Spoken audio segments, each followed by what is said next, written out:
para sa akin na kailangan na wasakin pa sa bugi. Mga hindi ko paparating. Ito na ang panahon na parating na mga batikan sa labanan ng mga pinakamagagaling. Kala nyo na gano'ng kadali magkapesa. Mga banata ng mga letra na ginagamit ang katulad ko na para tapatan ng mga sinusulat ko na walang kwenta. Para makabenta gagawa ng mga paraan ng mga talaan na ginagamit ng yung idolo. Mga katagalan para bang umaapoy kapag pinupuro sa mga bulaan ng mga liriko. Kayo mga bulito, tila mga bala na lumalabas sa makina na sa'kin dumodoble. Sa'kin ka malilito, mga mata pangalan na parang binato ko mga pobre. Para ko na malaman na sa inyo lumalaman na di na to puro patikim. Mga kataga na ginagaya pamatay na sa'kin na lumalayo ng mga tirang palihim. Sige mauna ka na, baka madapa ka pa na puro kalabakan na puro mo nakataga. Sa'kin na lumalala na parang ang dinadala ng mga salita. Sa'kin na inang wala handa.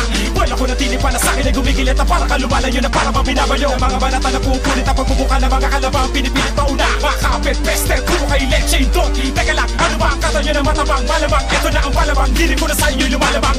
Kala mo na sa'kin ay tumatapat ang mga kataga mo ginagayit para sa'kin makatira. Kala mo na sa'kin ay lumulupit ang mga banata ng mga bara mo na puro mapanira. Kala mo na sa'kin ay tumatapat ang mga kataga mo ginagayit para sa'kin makatira. Kala mo na sa'kin na para mapasakin na bigla kong mapasagin na tapos mapasakin na. Kala mo na sa'kin ay tumatapat ang mga kataga mo ginagayit para sa'kin makatira. Kala mo na sa'kin ay lumulupit ang mga banata ng mga bara mo na puro mapanira. Kala mo na sa'kin ay tumatapat ang mga kataga mo ginagayit para sa'kin makatira. Kala mo na sa'kin na para mapasakin na bigla kong mapasagin na tapos mapasakin na. Kala mo na sa'kin ay tumatapat ang mga kataga mo ginagayit para sa'kin makatira. Kala mo na sa'kin ay lumulupit ang mga banata ng mga bara mo na puro mapanira. Kala mo na sa'kin ay tumatapat ang mga kataga mo ginagayit para sa'kin makatira. Kala mo na sa'kin na para mapasakin na bigla kong mapasagin na tapos mapasakin na. Kala mo na sa'kin ay tumatapat ang mga kataga mo ginagayit para sa'kin makatira. Kala mo na sa'kin ay lumulupit ang mga banata ng mga bara mo na puro mapanira. Kala mo na sa'kin ay tumatapat ang mga kataga mo ginagayit para sa'kin makatira. Kala mo na sa'kin na para mapasakin na bigla kong mapasagin na tapos mapasakin na.